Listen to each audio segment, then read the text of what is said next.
Queridos, a paz do Senhor, sejam bem-vindos mais uma vez ao nosso canal. Nesse vídeo nós faremos o resumo da lição 6, que tem como título O Livro de Esther. Desde já agradeço a sua participação e te peço, se inscreva no nosso canal se você ainda não é inscrito, curta, comente e compartilhe os nossos vídeos com mais alguém, principalmente com aqueles que ainda não são crentes em Jesus. Que a mensagem da palavra de Deus chegue também para eles e Deus possa o abençoar em nome de Jesus. O texto áureo diz: Porque se de todo te calares neste tempo, socorro e livramento de outra parte virá para os judeus, mas tu e a casa de teu pai perecereis. E quem sabes para tal tempo como este chegaste a este reino? Está em Esther capítulo 4, versículo 14. Verdade prática. A perfeita vontade de Deus é nos guiar por caminhos que levem ao cumprimento de seus eternos propósitos. A leitura bíblica em classe está no livro de Esther, capítulo 1, dos versos 1 ao 9, que nós não iremos ler, mas iremos comentar aqui no nosso comentário, no nosso resumo. A palavra-chave é Esther. Nós temos 3 objetivos a serem alcançados no nosso estudo. São eles: primeiro, apresentar a organização do livro de Esther; segundo, explorar o contexto histórico do livro de Esther; e o terceiro, expor o propósito e a mensagem do livro de Esther. Queridos, nós encerramos a primeira parte de nossa lição com o livro de Ruth. Agora iniciaremos especificamente no livro de Esther. Esther tem uma característica singular, porque não tem expresso explicitamente o nome de Deus, mas nós vemos no livro a ação providencial de Deus ao longo de todo o seu conteúdo. Esther também contém alusões indiretas a Deus, mas especificamente o nome de Deus não é manifesto, não é escrito no livro, mas nós vemos a manifestação da providência de Deus neste livro. Nós iremos para o nosso esquema resumo. Lembrando, ele fica disponível no final do vídeo para você aproveitar, seja para fazer uma revisão da aula, ou mesmo se você é professor, para ser adaptado ao espaço disponível que você tiver na Escola Bíblica Dominical. Que Deus o abençoe em nome de Jesus. O primeiro ponto, a organização do livro. O número 1, a categorização de Esther. Queridos, o livro de Esther na Bíblia hebraica está organizado nos volumes que é conhecido como Meglot, ou escritos da Bíblia hebraica, Tanakh. Tanakh é um acróstico formado pelas iniciais dos 3 volumes, ou melhor, dos 3 conteúdos da organização da Bíblia hebraica: Torá, Nebiim e Ketubim. TNK, transliterado para o nosso idioma. Torá é a lei, Nebiim, profetas, e Ketubim, os escritos. Constitui basicamente de 5 rolos, os Meglotes, juntamente com Ruth. Esther está organizado nestes volumes da Bíblia hebraica. Nós já estudamos na primeira parte da nossa lição, no livro de Ruth, onde são citados os 5 rolos, ou os 5, ou melhor, os 5 rolos que fazem parte do Meglot da Bíblia hebraica. São eles: Cântico dos Cânticos, Ruth, Lamentações, Eclesiastes e Esther. Na Bíblia cristã, das nossas Bíblias, são organizados de maneira diferente. Os livros da Bíblia cristã são os mesmos livros da Bíblia hebraica. Me refiro à Bíblia cristã protestante ou evangélica, como queiram chamar. Estão organizados de maneira diferente, mas são os mesmos livros da Bíblia hebraica. O livro de Esther encontra-se nos volumes que estão organizados nos livros históricos, que são em número de 12.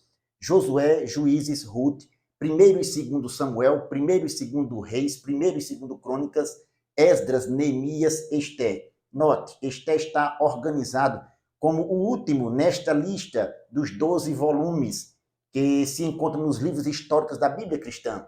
Todo o conjunto de livros da Bíblia Sagrada é a inspirada, inerrante e infalível palavra de Deus.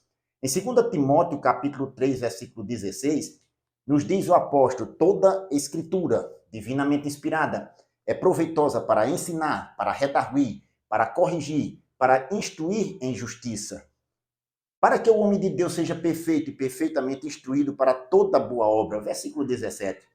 Note que todos os contextos, ou melhor, todos os livros nesta organização, tanto da Bíblia cristã como da Bíblia hebraica, são a inspirada, inerrante e infalível Palavra de Deus. O número 2, características literárias. Dentre outras características que poderíamos citar do livro de Esther, está a sua historicidade. O conteúdo do seu livro é um conteúdo mais narrativo, no estilo narrativo, e conta a história basicamente que instituiu a festa de Purim, o grande livramento de Deus em relação ao seu povo do extermínio. A festa de Purim é uma festa que foi instituída para comemorar a frustração dos inimigos do povo de Deus e a grande providência divina em intervir e impedir esse extermínio. O livro de Esther contém 10 capítulos e, como disse, institui a festa de Purim, uma das festas judaicas em que este livro era lido especificamente, conforme Esther capítulo 9, versículo 20 ao 32. O número 3, autoria e data. O livro de Esther é de autoria desconhecida. Nós não sabemos ao certo quem escreveu este livro.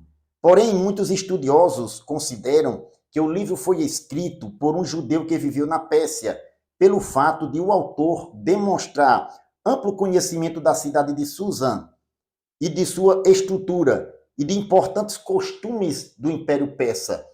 Queridos, alguns estudiosos consideram até que Mardoqueu foi o seu possível autor, o autor deste livro, e outros, conforme a tradição, Esdras, o sacerdote que retornou também com o povo judeu para a cidade de Jerusalém. Esdras, o sacerdote, poderia ter sido o seu autor. Nós consideramos aqui colocar, porque existem indicações de quem seria o seu autor, possivelmente Esdras, mas nós não sabemos ao certo, é de autoria desconhecida. E o livro é datado por volta do ano 460 a.C., ainda no século V, anterior à nossa era. Logo após a morte de Assuero, 5 anos, Assuero morreu por volta do ano 465. E o livro foi escrito justamente depois da segunda leva do povo judeu.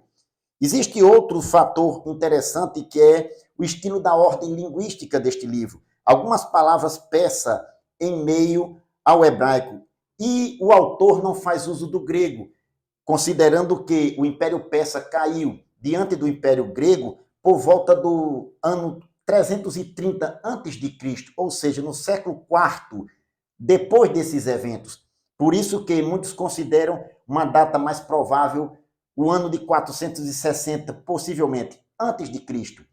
Desta forma, o livro de Esther tem 10 capítulos e está classificado na categoria de livros históricos da Bíblia cristã. O segundo ponto, o contexto histórico. O número 1, o povo hebreu no exílio. Queridos, para considerarmos os eventos ocorridos no livro de Esther, para melhor compreendê-lo, se faz necessário nós voltarmos um pouco no tempo para compreender como a nação foi dividida e como Deus visitou, puniu as nações, tanto do Reino do Norte como do Sul, por causa da idolatria. No ano 722 a.C., o Reino do Norte foi levado cativeiro para a Síria, conforme registrado em 2 Reis, capítulo 17. Deus visitou a nação porque a nação se desviou dos caminhos do Senhor, enveredando pela idolatria. Um pouco mais de 100 anos depois, em 3 levas, no ano 605, 597, 586 a.C., através do Império Babilônico, Deus visitar o Reino do Sul e levá-lo para o cativeiro, que duraria 70 anos. Lá no cativeiro, Deus tratou especificamente com o Reino do Sul, Judá. Porém, o Reino do Norte, que havia sido levado anteriormente para a Síria, os seus remanescentes também vieram juntamente com o Reino do Sul. A tribo de Judá, que prevaleceu como maioria no Reino do Sul, Deus cumpriu, através dessa tribo e os seus remanescentes, a união novamente dos reinos, Lá em Ezequiel capítulo 37, que fala da visão do vale de ossos secos do profeta, mostra como Deus uniu novamente a nação do Reino do Norte e Reino do Sul para não mais se dividir. O Reino do Sul retornou do cativeiro e Deus cumpriu a sua palavra depois de 70 anos. Nós podemos tirar aqui uma lição de que, quando nós nos afastamos do caminho do Senhor, Deus visita o nosso pecado. Olhe, não podemos agradar a Deus e ao mundo. Nós devemos agradar somente ao Senhor. O povo se afastou dos caminhos do Senhor e Deus visitou o pecado da nação. Do mesmo modo, o povo de Deus, na atualidade, não pode se afastar dos caminhos do Senhor. As consequências do seu pecado vêm. Em 1 de João, capítulo 2, versículo 15, o apóstolo nos diz: não ameis o mundo, nem o que no mundo há. Se alguém ama o mundo, o amor do Pai não está nele. Porque tudo que há no mundo, a concupiscência da carne, a concupiscência dos olhos e a soberba da vida, não é do Pai, mas do mundo. E o mundo passa e as suas concupiscências. Mas aquele que faz a vontade de Deus permanece para sempre. O número 2, o fim do exílio.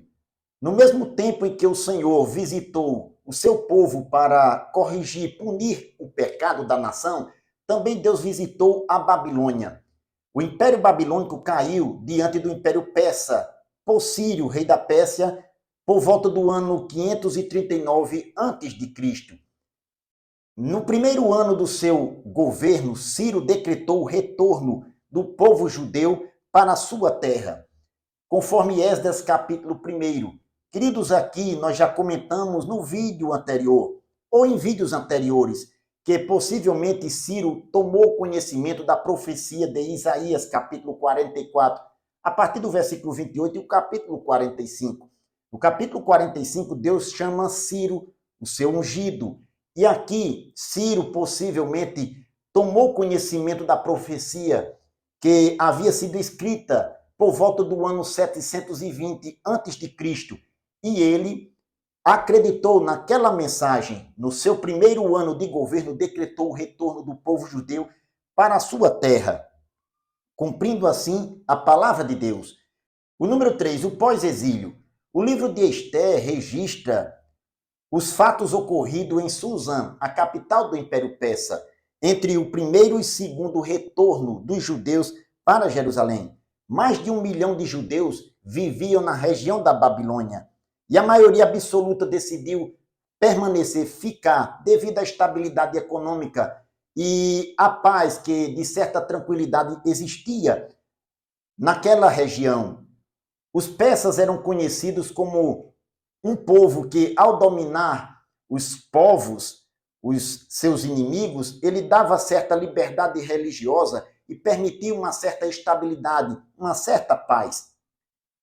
Pois bem, é entre o primeiro e segundo retorno do povo judeu para Jerusalém que estão registrados os eventos ocorridos no livro de Esther. Até o capítulo 6 registra o retorno do povo judeu. E entre o capítulo 6 e 7 há um intervalo de tempo de aproximadamente 60 anos. E é justamente na segunda metade deste período que os fatos ocorridos no livro de Esther são registrados. Entre os anos de 483 e 473 a.C., cerca de 50 mil judeus voltaram para Jerusalém, nos grupos que acompanharam Zorobabel, liderados por ele. Está registrado lá em Esdras, capítulo 1, versículo 5. E logo em seguida tem esta pausa de 60 anos, e é justamente neste período que está registrado os acontecimentos do livro de Esther. Assim, os fatos registrados no livro de Esther se passam na capital do Império Persa, Suzã, entre o primeiro e segundo retorno do povo, ou melhor, dos judeus, para Jerusalém. Bendito seja o nome do Senhor. O terceiro ponto, propósito e mensagem. O número 1, a providência divina. Dentre outros propósitos, o principal dele, no livro de Esther, é mostrar o cuidado providencial de Deus para com seu povo, a despeito das escolhas fora de sua vontade. A maioria do povo judeu preferiu ficar na região da Babilônia, mesmo com o decreto de Ciro de retornar para Jerusalém. em virtude da estabilidade que tinha o povo naquela região. Uma estabilidade econômica, cultural, social, religiosa. E o retorno para Jerusalém requeria do povo renúncia e uma viagem penosa para poder reconstruir a cidade. A maioria do povo preferiu ficar. Porém, como diz a palavra de Deus, há caminho que para o homem parece direito, mas o fim dele são os caminhos da morte. Provérbio 14 e 12.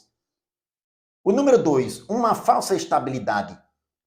O livro de Esté nos apresenta como mensagem principal o perigo de confiar nas falsas estabilidades que as estruturas do mundo nos oferecem e costumam parecer mais vantajosas. Estava tudo muito bem com o povo judeu na região da Babilônia, mesmo depois do Império Persa ter conquistado.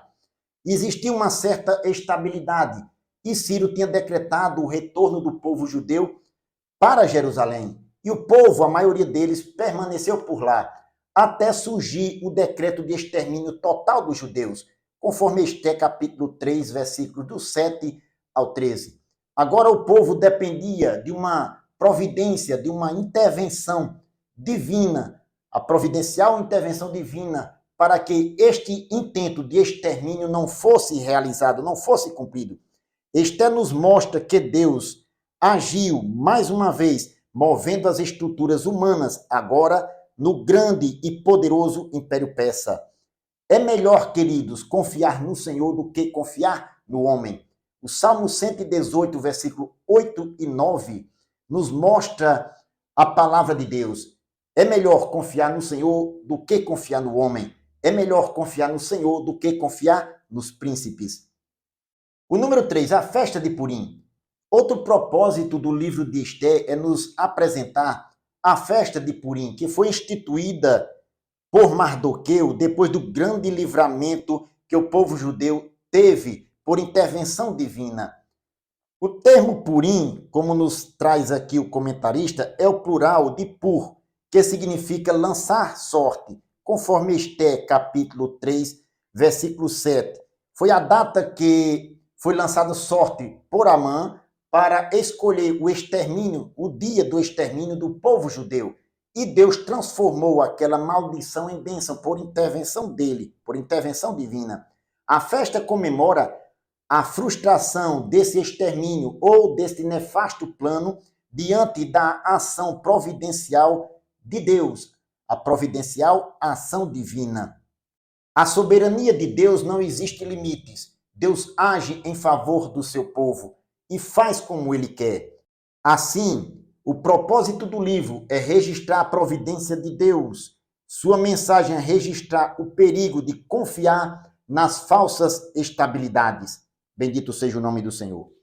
Queridos, o livro de Esté nos faz lembrar, nos traz à memória que vivemos neste mundo, mas não devemos confiar nas estruturas humanas. A nossa confiança deve ser no Senhor. O nosso lar não é terreno, o nosso lar é celestial. Estamos aqui de passagem. A nossa cidade está nos céus. Ficamos por aqui. Este foi mais um resumo. Que Deus o abençoe em nome de Jesus.